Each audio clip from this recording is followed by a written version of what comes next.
following is a production of DallasCowboys.com and the Dallas Cowboys Football Club. How about them Cowboys?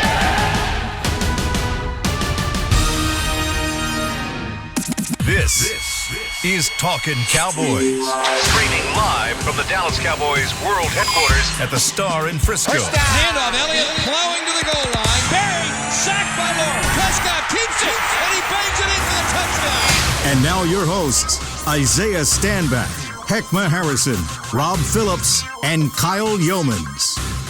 We are just 2 shows away from real-life football as the regular season is apparently, it is barreling down on the Dallas Cowboys, and there is plenty to talk about as we welcome you into a brand new edition of Talkin Cowboys presented by Tostitos. Tostitos, the official chip and dip of the Dallas Cowboys, live from the SWBC Mortgage Studios. We've got our professional football analyst, Heckma Harrison, looking crisp in the white button-up shirt today. We've got former Super Bowl champion. Actually, you're always going to be a Super Bowl champion. Yeah. Always. Our resident Super Bowl champion, Isaiah Stanback, and Cowboys insider Rob Phillips. I'm Kyle Yeomans, and we've got plenty to preview as the Cowboys and the Buccaneers are on tap next week as Thursday Night Football just 1 week away. How does that sound? It sounds great. Isn't that fantastic? It does. It sounds like football, real football is coming back, and we've gone through preseason, so no more prognosticating and all of that stuff. We just got some real stuff, real football to talk about, P. Is there a better week than what we're about to be in store for? No way. College on Saturday, more college games. Kansas State, Stanford at AT&T. Yeah. Bring it. Bring it. And then there. September 9th, we can stop the prognosticating, as you said. That's a great word you guys keep throwing out there. It's a fancy word. A lot of syllables. A lot of syllables. Yeah, and too many for me. The best part about it is that it doesn't stop after this week either. I mean, it is all the way through the fall. I mean, the time of football not being on your television is over. I mean, it is football season, and it is so good. There's nothing better to be back. It really is. Better. Yeah, especially here in Texas with high school football, college football. I mean, gosh. Yeah, I try to get by with like horse racing in the summertime on TV. I don't have to. How does that work? How does that work? Does that get you through? Is that a fix? A little bit. A little bit. Yeah. Like in just June, pick a favorite. There's not anything going on. Yeah, well, not even pick. Just watch. FS2, baby. Is there not other things on that you could try and pass your time with? Name something. Baseball. Baseball? Yeah. Okay. Not really. Why can't the NBA extend their season all the way up until come on, like August, and let us have at least, so it's not so much of a, I feel like we just get thrown off the cliff after the NBA finals and we have nothing. And I'm in purgatory till now. Not anymore, Heck. That's what makes this moment so sweet, is having football back. And we're going to preview the Tampa Bay Buccaneers and the Cowboys Thursday Night Football. We're going to take a look at that Tampa Bay offense, which includes a certain farm animal that you would like to look at. It's called a goat at quarterback. I was wondering where you were going with that. Okay. I thought you would at least pick that up. But I did not. It didn't land. It's okay. Is that today? Or we're going to talk a little offense. Now, we do have some news out of Mike McCarthy's press conference that we need to get to. A bunch of roster shifting going on, and there is a new backup quarterback in town as well. We'll talk about the addition there. But, Rob, good news. Let's start with that. There are a couple players coming off a COVID protocol today. 3 players, actually. DeMonte Casey, CeeDee Lamb, and Carlos Watkins. So they've still got 2 guys on COVID list. That would be Connor Williams, your starting left guard / backup center, and Noah Brown, backup wide receiver. So, and I talked about all this. I gave everybody tired head about all these roster moves they had to make over the next 24 hours. They just put 6 guys on IR to return: Josh Ball, Malik Turner, Neville Gallimore, Sean McCune, Kelvin Joseph, and Francis Bernard. So, a lot of moving and shaking right now. That's the biggest name that stood out, was the one you kind of put some emphasis on there, was Kelvin Joseph. Of course, he left the Jacksonville game with a left groin, and we didn't know what the extent of it was. What is that timetable looking like for him, and if McCarthy even addressed that? The earliest we'll see him is week 4 because of the rules. So he might very well be ready to go by then, but that's unfortunate because, I mean, heck, we spent a segment on it last show about how you want to see him, and he was pushing for playing time, but it's going to be Anthony Brown and Jordan Lewis and the other guys early on with Trayvon. I like how you guys are all looking at me right now. I really appreciate that. Well, I did, and I absolutely, I didn't. That's a nightmare type scenario to see Kelvin Joseph start off on injured reserve, but he does have the ability to come back, so I'm looking forward to that. But also McEwen, I think him being on IR is also kind of damning to the tight end position because of the strides that he was making in preseason and a big-time special teams contributor. So all things being equal, I think both of those names should be kind of put in the same. And also to hear you say Connor Williams is not, that gives me pause too. Yeah, because he's got a little bit of ways to go if he wants to make it. Now, you still have another week, which is good. Isaiah, how big of a loss? I want to talk about Kelvin Joseph in the secondary here because there was a lot of moving parts in that position group overall. I mean, and it was a topic of conversation on this show saying that how are you going to fit all these guys on a roster? Now, it takes away a position or a guy that you might have had to get rid of or had to maybe maneuver, but it also limits your options. How big of a loss is Kelvin Joseph? I don't think any of us really know how big of a loss Kelvin Joseph is, honestly. We haven't seen him versus top-tier competition yet. Everybody that he's faced has pretty much been a second-tier type guy. Not to say there's anything wrong with that. They're just not the starters in the NFL. So we really don't know the severity of that. But, in terms of the versatility, this one, Israel Mukuamu, he really gets an extended evaluation process now, right? It's a 4-game preseason. Now he has the first 4 games to really show that he deserves a spot on this roster because there's going to be some moving around as these guys come off of IR. So it sucks that Kelvin Joseph is gone because he doesn't have that experience yet to be utilized, but he might be saying his prayers also, saying thank you that he doesn't have to face some of these guys in week 1. Is this where a position flex guy like Israel Mukuamu can come in and it shows the value there because he could be your backup slot corner now? Yeah, I mean, as soon as you guys listed the roster and some of these moves that are on IR going into the season, there's 2 names that popped out to me. Kelvin Joseph, what impact is he going to have? He has now elongated evaluation process. Now, he wasn't going to be cut from the team, but in terms of how productive he can be, how he can have an impact on his defense, I think they'll have a longer time to really evaluate that now and see where is he needed most on this team. They'll be able to evaluate that. And then you also, so in retrospect, that affects Israel Mukuamu, right? Israel Mukuamu now has opportunity to get reps that he probably wouldn't have got in the actual game. He would have been possibly on the roster, but now he's going to be in the game in some form or fashion. And then the other name is Simi Fehoko. Simi now with Malik Turner going to IR, he has an elongated evaluation process. They're going to throw him in there whether it's week 1 or not. In these first 4 weeks, you will see him active on a roster because they want to see, okay, we didn't see enough out of you. Now show us what you have. And he may or may not be around. Those guys may or may not be around after week 4. Rob, what does it say about Neville Gallimore specifically? I mean, the fact that he will not be able to return until week 4 as well. There was a slimmer of hope, not a lot, that he might be able to return that first month of the season. Can we expect him maybe to be around 5th, 6th week of the year? It's probably 6 to 8. So I'd say minimum 6. So I think it would be pushing it to have him ready by week 4.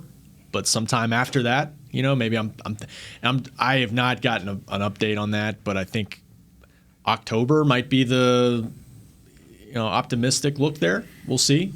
But in the meantime, Cowboys are going to have basically 2 starters on defense as rookies, draft picks. You got Micah Parsons and you got Osa in there. Week 1, Thursday night, I would, even if he's not a starter, he's going to play a lot. And I think he's earned that playing time, really. Love what Mike McCarthy said about him, taking advantage of his opportunities. We know the huge void that Neville Gallimore, we believe, is going to leave in this defense. But I think a lot of us are really comfortable with the production that we've seen from Carlos Watkins and Osa Odigizua. And so I think both of those guys combined can make a difference for this defensive line. I think that's the biggest part of everything going into Tampa that's going to make the difference. Our defensive line versus their offensive line and how that goes, because it's going to set the tempo for the game. No matter what, the Cowboys have to be first and foremost prioritizing stopping the run, and everything else can take care of itself. And I think the defensive line and what they do can kind of Band-Aid some of those things that we're thinking about with this secondary. No matter what, no matter how you look at it. Mike Evans, Chris Godwin, and Antonio Brown will be there. So when you talk about Israel Mukuamu in the slot, he will typically be matched up man-to-man on AB. So that's going to be a tall task for anybody, let alone a rookie. But, if you're going to get your lumps, just know they're out there waiting on you in Raymond James. And Mukwamu's not going to be the go-to backup slot guy. I mean, it'll be Kennedy and it'll be Jordan Lewis. Those guys will play the majority in the slot. But now, if you wanted to throw him in the rotation, you could. Absolutely. At least he's in that conversation, since there is not another corner like Kelvin Joseph available. Kind of going along the same lines that you just said about Neville Gallimore, and you said the void that we believe that he'll leave. And I know that's kind of confusing. It's a lot of words, but that's a great point, because none of these guys are set in stone contributors yet. No. The guys that are going on IR, and we're talking about Gallimore, Joseph, Turner, McCune, Ball. These are all guys that are developing into roles that you want them to cover. Yes. Which is a positive thing. The fact that, one, they are developing, and two, if you're going to lose some guys, you're not losing Randy Gregory's, you're not losing CeeDee Lamb's, and you're not losing Connor Williams and guys like that along the way. But how much can this stunt the growth of guys like this in the first 4 weeks of the season whenever they're out early in a year where they're trying to establish a role? I think it's tough, man. I'm thinking back to DeMarcus Lawrence's rookie season in 2014, and I want to say he broke his foot or something, and he was out for most. Now that was most of the regular season, but to not be part of training camp and preseason, like here's another example. Chauncey Golston passes his physical. He's not on PUP. That's great news. But like Mike McCarthy said, it's going to take him a couple weeks to kind of get back into practice. And so then it's like, you miss all that time, and Isaiah could speak to this, like how ready can you be to contribute just jumping in the regular season? And at least Kelvin Joseph had all of preseason for the most part. But it's hard. It's hard for a rookie without reps to just, be counted on and be ready for that opportunity right away. Yeah, his first opportunities will come in the form of special teams, because you can't afford the mishaps and the mistakes, even though they're going to happen. The coach isn't going to put you in a situation he's not going to put you in a situation to fail. So if they have question marks about it in the regular season, you can't. They'd just rather either throw you on special teams and wait until you make some plays there, and then they'll kind of transition you, because now you're more adept and you're used to the speed of the game. You've kind of adjusted in that regard. Or if they have question marks about that, you just will be inactive. It's just really that simple. We saw that last year with Robinson. He probably made some plays in practice, but they probably just questioned his ability to play. And it was like, we can't afford you to make a mistake in the game, so we just won't suit up. Josh Ball's another example. I mean, that's looking like a redshirt year for him. You're thinking he might be the swing tackle as a rookie. That's just probably not going to happen. Gallimore at least had a bunch of starts last year, and when he gets back, you think maybe he can hit the ground running and jump back in. But for guys that haven't played, that's tough. Yeah, that's experience that you're relying on when you talk about Neville Gallimore. But I love what Mike McCarthy said about the 77 players that he had available, and then giving reference to when he was in Green Bay that it took 77 players to win a Super Bowl. And these rookies – Does that sound like destiny? I like it. 77? I like it. Yeah. I'm a numbers guy. And so when you talk about your rookies and what you said, Isaiah, I trust that. I believe that because you're right. They're not going to – Dan Quinn isn't going to set these guys up to fail, and he's surely not going to set these guys up to get completely devastated on his watch. He has enough veteran leadership right now. If that's the case, if that's how he's feeling about these guys, then he'll put them out there. But the defensive line is the number one focus for me right now, because I feel like that's the thing that can change this whole thing around. Defense and offense, because if we're not back to where we were on the offensive line, we can forget about Zeke running and all of that stuff too. But still, on the defensive side, with Neville Gallimore's absence, I think Osi Odigizua has shown you he's splashed. He's done a lot of things. Carlos Watkins and his energy in Urban. These guys are showing you that they are going to be bringing it, and Dan Quinn has changed the culture on that defensive line in that way. I think Osa Odigizua is going to have a better rookie year than Neville Gallimore did, and it's because of the offseason that he had. I think they're very similar players. I think Gallimore probably as a prospect I liked better coming out of Oklahoma. But I think in terms of rookie season production, I think he's going to be better than what Gallimore showed last year, which is nice. Which is good to know. So our show's only going 45 minutes today, so we need to step aside for our first break. When we come back, we've got a new number 7 on the roster, and no, he's not a punter, and no, he's not a quarterback. We have breaking news on Talkin Cowboys. It's a big-time number change when we return with more Talkin Cowboys from the Star in Frisco. Honey, big news. Gary, are you okay? Oh, I'm not Gary anymore. I'm Jackie Flash. What? See, I want the latest smartphone, but the best deals are only for new customers. So, to get a new customer deal, I changed my name to Jackie Flash. Okay, but the best smartphone deals at AT&T are for everyone, new and existing customers. That's huge. Then guess who's getting a deal? Is it Jackie Flash? Jackie Flash. It's not complicated. At AT&T, our best smartphone deals are for everyone. Restrictions apply. Visit att.com for details. New Dr. Pepper Zero Sugar. You deserve it. I do deserve that. You deserve decadent flavor without sugar. And a day at the beach without sand getting everywhere. And a relaxing bath that your children don't interrupt. I deserve all that? It's really just a visual metaphor for Dr. Pepper Zero Sugar. Everything you want, nothing you don't. A visual metaphor on the radio. I do deserve that. Dr. Pepper Zero Sugar. The zero you deserve is finally here. Before there was a draft, you could size up a cowboy by 3 simple factors: the crease in his hat, the bend of his brim, and his unbending attitude. A man Stetson didn't just protect him from what life threw at him, it projected a rugged, unstoppable spirit.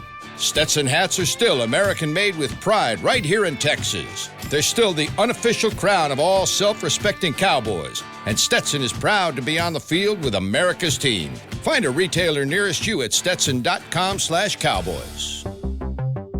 There's nothing as unique as our eyes, which is why Essilor pioneers ways to make lenses as unique as you. Verilux for super sharp vision, Essential Blue for protection, and Crizal for freedom from glare. 3 cutting-edge solutions in a single unique lens. So whatever your needs, insist on Essilor. Visit your local Essilor experts and find the perfect lens for you. See more, do more, Essilor. Back to Talkin Cowboys. Check out the new Miller Lighthouse located on the west side of AT&T Stadium where Dallas Cowboys game day traditions are born. Enjoy $5 12-ounce beers, yard games, Dallas Cowboys cheerleaders, performances, and so much more. For more information, you can visit attstadium.com/Miller Lighthouse. Miller Lighthouse, your tailgate just got jealous, and we're going to double up on the reads. So whether you're watching from home or you're cheering in the stands, with Essilor lenses, you can see every exciting play. Book an appointment at your local Essilor experts and see what Essilor can do for you. See more, do more, Essilor on Talkin Cowboys. Back here in the SWBC Mortgage Studios. It's done. Isaiah, you okay over there? You're kind of. I'm good, man. I had some news before I came in here. I'm trying to get over it. So that's all. You okay? Yeah, I'm straight. Okay. Yeah. Did you just hit that grown man with an awl? I did. I didn't. It kind of sounded tongue in cheek. It was not. That was legit. Okay. Yeah. Okay. That was supposed to be actually concerned.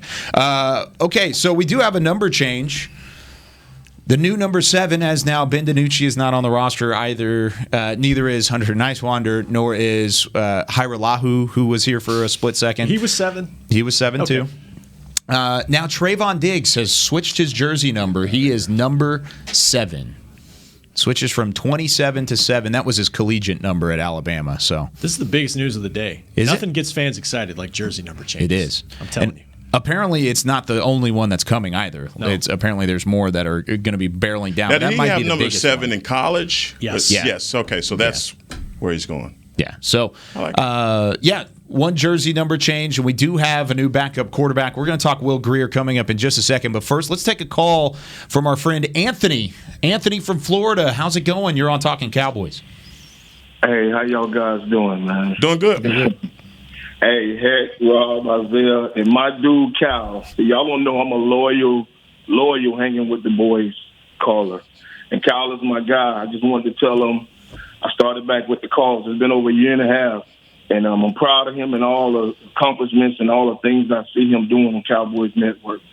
So I'd like to say I am loyal to my boys, and I will be calling them. But I was looking for an offset show, and I listen to this show a lot. And I will tell Mr. Nate, because he's going to get on me. But I'm loyal. But you guys are number 2. So, Derek, don't even think the break is even number 2. You're not even number 2. This show is, in my book, 1.5, actually. So I like you guys. I listen to you guys all the time, man. You guys got good content. So I'm going to be a loyal listener.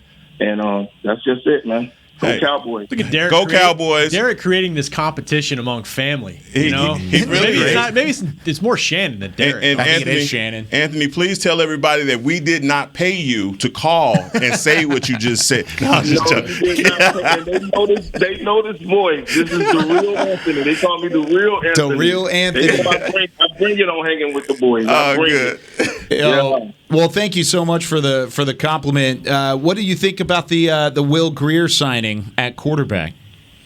The ex-Florida, West Virginia guy, I'm going to be honest, man, and I'm not trying to downplay anybody, because if you put on that star, I try to support you no matter what. But, anybody that replaces the, whatever they call him, the nooch, because the dude was tarnishing the star, man. And I'm sorry, Mike McCarthy. I don't know what kind of friendship and kinship you got, but to let that guy go out there and possibly mess up other guys' careers, you know what I'm saying? The other backup wide receivers and tight ends, because they couldn't get the ball. I'll take anybody over that guy. So welcome, Will, and I hope he can fit in somewhere. Well, thank you very much for the call and for the compliment, Anthony. We'll talk to you again soon. And Anthony's happy that Trayvon Diggs changes his number. Yeah, changed it to 7. Yeah. Now, Ben DiNucci got pulled back on the practice squad, right? He's still here. He's still in Dallas, so he'll be around. First off, I want to address something that he said. We are still number 1, no matter what he says. We are not 1B, I guess. We're 1A, overhanging with the boys. Place. I agree with what he said about the break. Like, this is going to get this. Look, we got a long season. 4, this is going to get muddy. 5. It's going to get messy. Break might be. Do we have 6 podcasts? 6? I think we got like 30. Okay, I just wanted to throw that in. Documentaries on here. That's all I'm saying. That's true. It's Where true. you gonna get your deep blue, dog? Where your deep blue coming? Got light blue. Light blue. I didn't make the squad. I didn't make the deep blue squad. That's okay. Not yet. It took a little bit of time for Jesse Holley to make that either. Jesse has a great story, man. It is. Man, he has a really great story. I can't wait till tonight. Premieres tonight. Yes, fantastic. And we're going to talk about that deep blue as well. But Will Grier, before we have to go to break again here in a minute, signed from the Carolina waivers. He was with the Panthers for 2 seasons, drafted in 2019 in the 3rd round. He was the 100th overall pick. And, I mean, if you look down the list of the 2019 drafted quarterbacks, 4th best probably, because it was a really poor draft class. I mean, he was probably the 4th best quarterback out of that draft class behind Kyler Murray, Gardner Minshew, and there's another guy that I'm forgetting his name. But, I mean, there's not a whole lot of excitement around what he could be in Dallas. So, Rob, I ask you specifically, as you are wearing some Carolina blue today. It is a Cowboys jacket. It's for Jesse's debut tonight. Oh, okay. There you go. That's good. What can Will Grier be, and what is he expected to come in and do? Is he going to challenge Cooper Rush for a backup spot or no? Maybe eventually, but Mike McCarthy on the press conference just detailed all the challenges of coming in and trying to learn a new offense, as you know well. I mean, the language, learning the protections, all that kind of stuff. So I don't think right off the bat, I mean, one of the biggest reasons Cooper Rush is in the position he's in is his familiarity with Kellen Moore's scheme. And that's why they kept him largely as the number 2 guy over Garrett Gilbert. So again, though, it helps to have connections in this league, just like any line of work. So Will Grier played under Doug Nussmeier for 2 years. That helps. Cooper Rush has been in Kellen Moore's system for a few years. That helps. Mike McCarthy sees something clearly in Ben DiNucci. That helps to keep him on the practice squad. Brian Broaddus always says you got to have a sponsor in life, And I don't know if Garrett Gilbert had like a sponsor, like a guy really backing him in this deal. And I wonder, if he's a little surprised that he's the odd man out here at the end of this thing, not even on the practice squad. He's not the odd man out, though. I mean, he went to. I mean, he landed. He landed. But he landed. August 20th, 21st. Do you think he really felt like? No, absolutely not. I'm not even going to have any spot on this team. No, he had every. I mean, this is what happened with him. He had every opportunity to lose that job. And I think that, when you're in a position like that where coaches are supporting you, giving you every opportunity, I mean, above and beyond what you probably should be given, and you find a way to mess it up, as soon as somebody else behind you does something positive, they're getting to go ahead. Because, they're pretty much saying, look, bro, I did everything I could for you. Like, I put you on a pedestal and you fumbled the rock. Figuratively. So that's on him. Luckily he landed in New England, so I think he'll be okay. He has some good leadership out there. But in terms of this pickup here, it's a head scratcher for me. I think everybody kind of knows where I was hoping to go. That challenge was going to be handed to anybody who wants to come in here in terms of trying to learn a new system. It sucks. Some are easier than others. I don't know how difficult it is to learn this system. I don't know the language, but I don't know what they see in him. I don't know. I haven't seen enough of him to have a real opinion on that. I just felt like there was another gentleman that used to be in Carolina that I would have liked to go and get. Personally. I almost in our text group, I almost texted, mainly for heck, a couple days ago. Yeah. Cowboys add former Carolina Panthers quarterback. and just let you guess for a second. Let it marinate a little bit. Yeah, let it marinate. I'm not going to let y'all drag me into that, because what I sounded like, I was on the bully pulpit on Tuesday talking about Cam, because that's not what I meant. Everybody has their own opinion. Exactly. That's perfectly fine. That's what we do here. Yeah, the thing about Will Grier, and I've got an opportunity to see him because we're in Big 12 country, seeing him play in West Virginia. Mm-hmm. Don't know a lot about him from the Carolina perspective. When we talked about him last show, Kyle said he had inside stuff on him, and it didn't look too good. He was DiNucci Jr. Well, I would say he's DiNucci 2.0, Senior. But that's senior. But it's all right, whatever. It's not. However you want to put it together. Better. I mean, my whole thing is the only reason why we're even talking about the backup quarterback is because of our experience from last year, and because of Dak's injury. Dak goes out to Raymond James Stadium, doesn't show any residual effects from that injury. We are no longer talking about the backup quarterback. I'm not comfortable with talking about it. I don't want to talk about it because I think that number 4 is the present and the future for what we're doing. And we got 75 million reasons to support that. But right now, we're talking about Will Grier, and we're still talking about Cooper Rush, and we're talking about Ben DiNucci being the saving grace if something happens, and he's not it. Are we? Well, saving grace. Not saving grace, but he's your plan B or C. They're keeping 4 quarterbacks in part because we're in this COVID world. Yeah. Just to have numbers. And I said about Gilbert kind of in jest. I mean, I think the Cowboys liked him, and he had a history with Kellen Moore. I wonder if they hadn't claimed Will Grier, if they weren't in the order, they're going to bring him back. Maybe Gilbert would have been on the practice squad. And there's no way that I am implying that Cam Newton doesn't have any football left. That Cam Newton has not been a dog in this league. I understand your reasons for not wanting to bring Cam on. I just don't agree with them. Good deal. I understand. So I love it. How about this? I'm going to make you very, very happy, Heckma, for 2 reasons. One, when we come back on the other side of the break, we're going to talk real football. Yes. We're going to talk Cowboys, Buccaneers, the Cowboys defense going up against that Tampa Bay offense. The second reason you're going to be very happy is I'm going to leave and you're going to host. So I'm out of here. I will be back on Tuesday is our next show. So I will see everybody later. But until then, Heckma Harrison's going to take over as the host when we return with more Talkin' Cowboys presented by Tostitos. Hi, I'm Clint Tillison with United Ag and Turf. Before you can park yourself in front of the game, park yourself in a John Deere and power through your chores. Our Land Run package is a 1025R, 25 horsepower tractor with a loader, rotary cutter, and a box blade for $229 a month. And the price you see is the price you'll pay, no surprises. So don't miss another kickoff.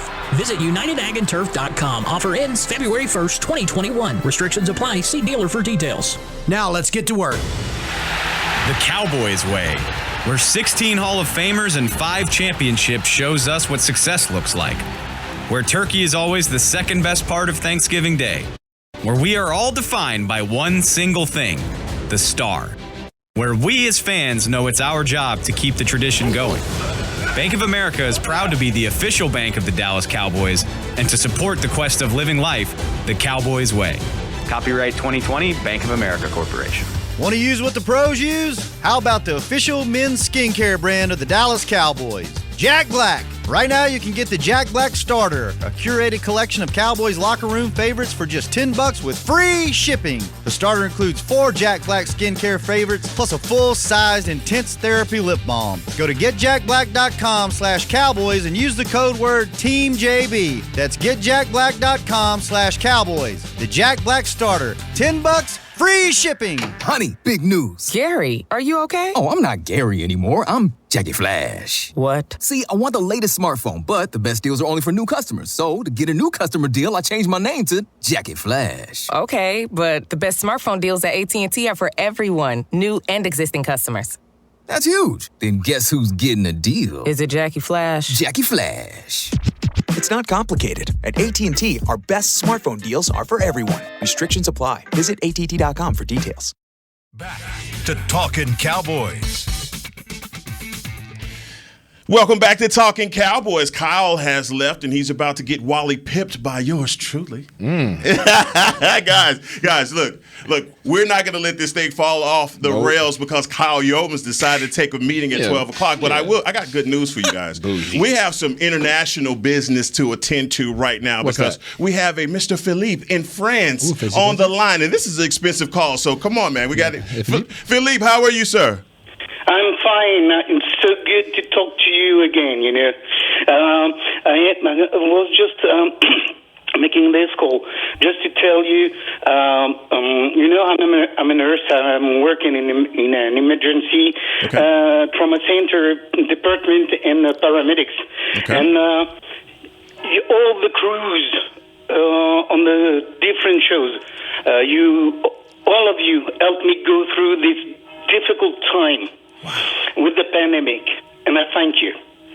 Philip, that's great. Philip, that's heartwarming, man, and thank you so much for saying that, man. And glad we can warm up, give you some sunshine with everything that you're dealing with there in France, man. But let's get this on a positive note as far as your Dallas Cowboys, man. Any questions that you have?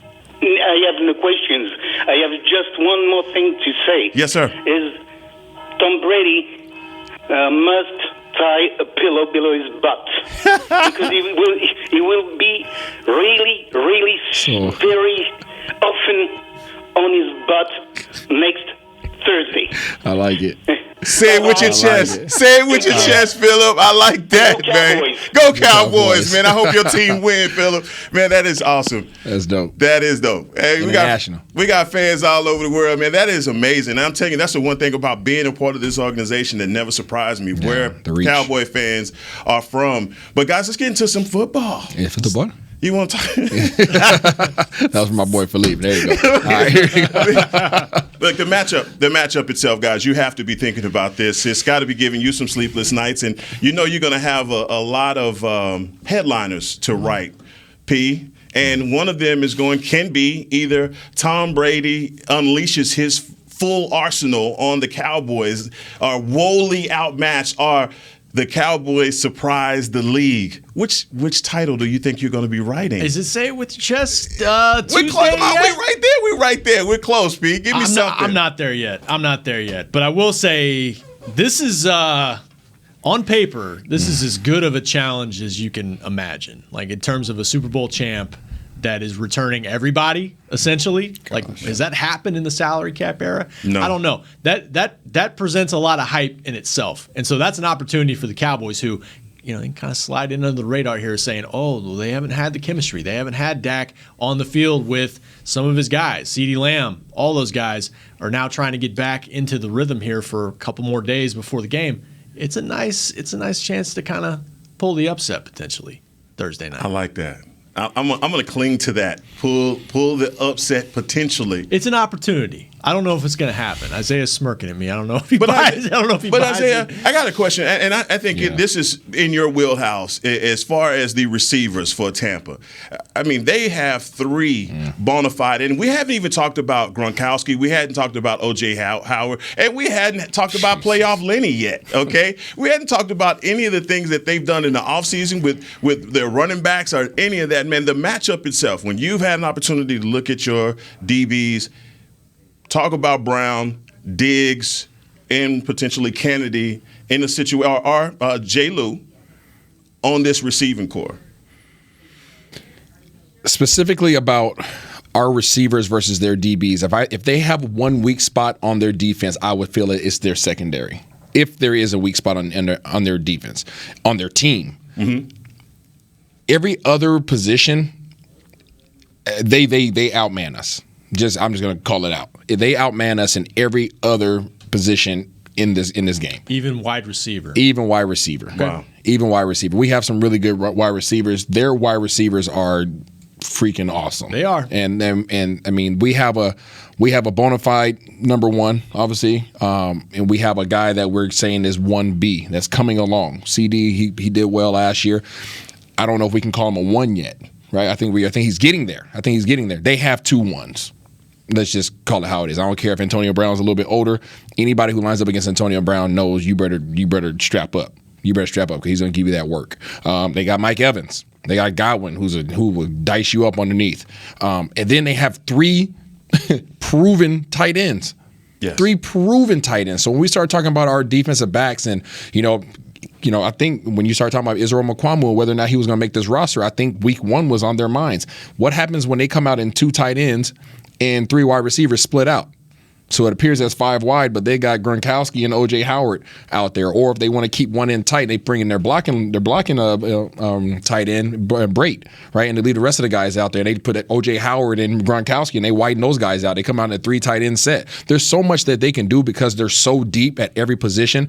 And then their running back stable. Goodness gracious. Yes. We have a lot of work to do. Not only do they match up against us very well position-wise, their coaching is freaking awesome. Their coaching is awesome. So as much as it's going to be an interpersonal battle in terms of our guys on the field, our OCs, our DCs, our special teams coordinator, they are gearing up to have a doggone 300 battle out there on that field as well, because they're going to be looking across from booth to booth across the field, and they're going to be having just as much of a duel as the guys that are strapped up with helmets on. When you look at Tampa, one of the things that I think is eerily familiar is how close it is to the New England offenses of old, with the exception being that now Tom is trying to take the top off of defenses by going long. That's something that they didn't have in New England. Correct. Okay, and now he's getting that leash to do that in this new offense. And I think that maybe that's the one thing that we'll have if this defensive line is where you need it to be to manufacture that pressure, because we cannot sit back. Where we lacked last year was the ability to create pressure and create turnovers. That was not our stick last year, but it has to be, and that's what the emphasis has been for Dan Quinn. And for me, when you start talking about the positions and where they are, where we're able to take advantage of them, I think on defense, when you look at them in the middle of their offensive line, I think they're on the Wirfs is the truth. Their tackle is so. Yeah. Guys are going to have their work cut out for them there. Yeah. But I think in the middle of this defense, and whether we can catch them on the edge or whatnot, that's the kind of pressure that we have to manufacture if we're going to win, if we're going to even be in this ball game. But we're going to have to match their intensity, because isn't their center, isn't he the one who likes to freaking drag you every doggone play of the game? Absolutely. He will finish you while the referee blew the whistle with his back turned. He's going to try to get you, right? He might get a personal foul, but that's the intensity that he tries to initiate on the offensive front. So we're going to have to match their intensity. You started talking about some of our rookie, right? Osa, he's going to have to bring it. They're going to that dude is going to test him as soon as he steps on the field. He's going to look at him like, really? Bohanna? Really? Bohanna? Really? Yeah. All right, we're going to see you, little young fellas. We're going to see what you got. And they're going to have to tighten up that loop, right? Yeah. If you normally go with 3 loops, you got to go 4 loops down, right? And tuck that thing in, because they're going to test you. And they're not only going to test your physical ability, but they're going to test your will. Yeah. And that's more so they're going to try to break your will. Yeah. And and that's what we're going to find out. What is this team made of this year? Are they going to punch back? Are we going to we're going to get punched in the mouth? Yeah. No doubt about it. Will we punch back? P, I got to ask you, like for Michael Parsons, and knowing that we hadn't seen the way that Dan Quinn is going to use him. Correct. We don't know, but we do know, based off of what Mike McCarthy said, that he's in 3 different meeting rooms each and every week, learning new technique because of the way that they are going to use him. Can this rookie impact this game based off of what you've seen in the preseason against a team like Tampa? I was just going to go there. I think he's and if not the X factor for this defense, because of all the different things he can do and has shown he can do. And we just talked about having to get there with pressure. that might be the best thing he does right now. Correct. As a linebacker. Just let him play free. Yeah, I mean, they've sent him on blitzes, and it is interesting. Like, we haven't seen everything Dan Quinn wants to do. He hasn't shown everything. Nothing. I don't know how much of an advantage that is going into week 1 against Tom Brady. It can't hurt, to not have shown everything you want to do. But I think he presents a different dynamic they didn't have last year in their front seven. Also, Randy Gregory does too, because he played last year and he played pretty well, but he was playing in the the 20s, 30s snaps. He should be in the 50s in terms of playing on that right edge and really giving them some extra pressure. Those are 2 key guys they didn't have last year, in addition to a new scheme, new wrinkles that other teams haven't seen yet. So we'll see how it works. The weird part about this matchup is that we've concentrated on Tom Brady and those receivers, but the strength of the Tampa Bay Bucs is their defense. Gosh. They won a Super Bowl with that defense. Yeah. And we have an offense that has not been together any in the preseason. Does that give you pause? Well, I know it does. So, I mean, with Ndamukong Suh, with Jason Pierre-Paul, with Levante David, and Devin White. I mean, there's a lot. There's a lot there, right? Ndamukong Suh. Yes. Golston. There's a lot. There's a lot to try and overcome. Offensively, your offensive line, from what you've seen from years past, do you believe that they can manufacture that great wall type of performance again for Zeke? Because that's what's going to be important to win this game. I think the question marks that we have regarding revolving around our offensive line will be tested immediately. You start talking about the position of center, Biadasz. Is Biadasz ready to take on Ndamukong Suh or Vita Vea? Yeah. We start talking about guard. Well, are we going to have Connor Williams back? Will Connor be back? And if he is back, well, guess what? He's going to be facing those same 2 guys. At tackle, I think we're going to be okay at the tackle position. But guess what? Those guys were injured. They haven't faced anybody of this caliber, yet in a while, in a very long time since they've been injured. So are they going to be ready to handle Barrett? Are they going to be ready to handle JPP? This is what the questions that we're going to have answered, because we are going to be challenged. And I think aside from the scheme of Tampa Bay's defense, their front seven is what we want our front seven to be. Exactly how we want them. That they don't have any question marks in whether or not they can stop the run. Not even a question. You line up and you try to come at Vita Vea and Ndamukong Suh, just go outside, right? You have a better chance of kicking JPP out or kicking out Barrett. So we want that same presence. And what do they have at the second level? Fast linebackers. They run and hit. David, David and White. Those guys, they run and hit. Yep. Right? So that's what so exactly how they're set up, that's what we're trying to mimic. So it's going to be a heck of a test for our offensive line to have been facing what we're trying to become in camp. Now they're facing the ultimate, the doggone level, the highest level on Mortal Kombat. You go up the doggone little thing. We're facing the master. This is exactly what you draw it up to be. But you say that, and I look at my offensive line. Zach Martin is still on this offensive line. Arguably the best guard in football right now. That's one side. That is. Smith is still arguably the best tackle in football. Absolutely. Cowboys have some dudes too. Absolutely. We got some dogs. We have some dogs. But collectively is what I'm talking about. Collectively, it's kind of like I don't even know what example, but we have some spots that might have some little seams. Right, if we're trying to build a doggone wall, maybe we didn't put the caulking in there a little bit, all the way firm, and there's a little seepage that we can get there. So what do?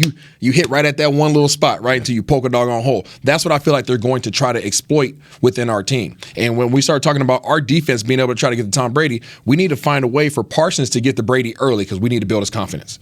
We need to build his confidence. Well, I played with TB12. I know he hates being uncomfortable back there. He hates it. If you get to him, he will get jittery back there. So we have to find a way to get to him. We have to find a way to bottle him up and squeeze that thing in. So D-Law, Gregory, strap up, and we got to be able to push the edge. We got to be able to just funnel this guy in there and then find a way to mix things up with stunts and things of that nature to let Parsons come in there and fly around like doggone Brian Dawkins back in the day, just coming in there, just X-Man over the top. The Wolverine.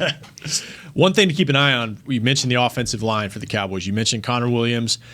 Maybe he can get back in the next couple days. He hasn't practiced in a while at that left guard position. Lau Collins, too. He's not going to practice today, maybe tomorrow either. Had the stingers the last week of camp, and also the week prior to that, some of that neck shoulder stuff bothering him. So they're just being careful with him right now. I would think he's going to start in this game, but it's just something to keep an eye on for this O-line as they get into week 1. Against and I'm not just hyping him up. I mean, Isaiah's right. Tampa Bay's defense, that front seven does not have a weakness. I was trying to think of an analogy, like you said, like maybe a boxer with his guard up. They're as good as it gets in this league right now. Well, you expect the world champions to deliver. They returned all 22, right? Exactly. Not only did I think they're only the second team ever to return all 22 guys from a Super Bowl year. I want to say the first. Are they first? In the salary cap area, yeah. Gotcha. Okay, so first team to ever do that. So not only do they have that continuity and they know each other, they don't have questions on what they can and can't do. They don't have questions. Heck, can you do a stunt? I don't know. I feel like you can. Okay, no, you can. I know you can. You did it last year. We did it all the way to the doggone Super Bowl and got this jewelry now, right, with a detachable top. Not only that, they added to their team. Yeah. They added. So not only are we having to try to break through that first line of defense, which is their number ones, but they're number twos and threes and fours. That's where we have to break through. So when I talk about our tenacity and our will, that is what it's going to be on the line, because they're going to hit us. We're going to hit. We got dogs too. They're going to hit us. But we're waiting. Who's gonna decide to take a deep breath first? Because if you take a deep breath against these guys. Yeah. Well, the thing about Tampa that's most intriguing to me is that they only upgraded at one player. For all the other guys, they brought in Tom Brady, and he was the difference to win the championship. I mean, what a difference a player can make. Micah Parsons, I'm relating that to him and saying the change from the defense from last year to this year, can that be that one guy that can spark the change that you need to have the defense? Because everybody, when we've been talking about this, we hadn't been saying, okay, we need a top 10 defense. We've been saying we need a middle-of-the-road defense. So we're coming from last, and we're trying to at least get to 15, 13, right? Can Micah Parsons be the difference maker on this defense to get you to that level, or do you think you need more than just that rookie to do that? I can tell you this. You need a top 10 defense against this team to be successful. Against Tampa Bay, you need I don't care if we're going to be that the rest of the year. Against Tampa, we need to be a top 10 defense. And I think the success of this defense really rides on the ability to get Michael Parsons confident and let him fly around. I think we all saw his personality on Hard Knocks, and we've been able to see it obviously out here practice. If you get him confident and you get him feeling like he's invincible and he can run around and play like a madman, everybody else is going to feed off that energy. And when in regards to adding one player, when you have one guy that's riding like that and is high and he's hyped up, and it's contagious. So guess what? All of a sudden, man, I might be getting my butt kicked by him, but oh shoot, okay, hold on, man. Okay, he's hype. Okay, let's go. Yeah, let's go. And guess what? And then everybody starts vibing off that. And then guess what? You make a play, and then maybe you force, you face TB12 to get the ball out a little bit earlier. Now it's 3rd and 12, and now you got 3 and out. Now you're getting everybody up. You don't need the doggone crowd. So what? You're in Tampa. You got your sideline, and everybody gets hyped, and now that transitions to special teams, and now that goes to the offense, right? So it does sometimes take that one player, but you have to make sure that he's confident, because I think if he's discouraged, I think this whole defense will be discouraged. And that's what I'm saying. I think it's contagious. Yes. And when you have a guy that comes with a winning pedigree like Tom Brady that can take over the locker room immediately, people are going to follow that. For our defense, as long as we don't have secondary guys saying, I don't hustle on every play, I see your whole body language change when you hear something like that, because as a player, that's just not acceptable. Yeah. And so when you have a guy like Parsons that's going sideline to sideline and balls to the wall on every play, you can't have a guy that's saying, if it's not coming my way, I'm not going. Yeah. And again, my concern is our will.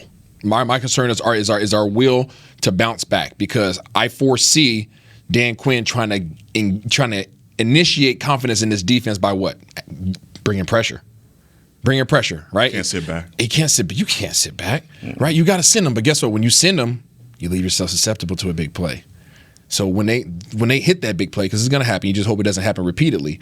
When they hit that big play, what's your response? Yeah. What is your response? Now, you're going to get home sometimes, and you're going to get to TB12. Sometimes you're not. So those times that you don't, how do you respond the next play? Because he's going to hustle up to the ball, and he's going to snap the ball again, and guess what? He's going to throw it over your head again, right? Or he's going to dunk it down low, and those guys are going to, are you going to miss a tackle? Yeah. Are you going to close your eyes and whiff on a tackle? And then all of a sudden they have another first down? How are we going to respond? That's what I want to see in regards to this defense and in relation to Dan Quinn. That's why I referenced Law and Randy earlier, because and I'm going way back here, but you were part of one of those teams, 07 Giants, 09, was it, whenever, whenever the Giants beat Brady twice, they had a front seven that didn't have to blitz too often. And can the Cowboys do that enough? It's going to take some blitzing, I'm sure. But if you can get around him without having to blitz him, that's perfect scenario. That's what Tampa Bay did to Pat Mahomes in the Super Bowl. Isn't that the perfect scenario? That's what you want, because with the guys that they brought in this offseason at the running back position, you don't want to be blitzing, because he's just going to dunk it off, just like he used to do with, who was a running back out there in New England, White? Yeah, he used to dunk that thing off. And that little 5-yard pass turns into a 20-yard run. You don't want to blitz against this, because he's seen it all. And I guarantee you, I know him. I've been in meeting rooms with that dude for a whole year. He has watched every piece of film from Dan Quinn from all the way back to Seattle. I can guarantee he's seen everything that Dan Quinn's had. That is so crazy that you say that, because if you just think about Tom Brady's career and as long as he's been in the NFL, how much tape does he have on defensive coordinators and head coaches? Dude. If he just compiled the data that he has enough tape on the whole league. There is nothing that you could throw at him, and I don't want to make him seem like he's bulletproof. Obviously, you can get to Tom Brady.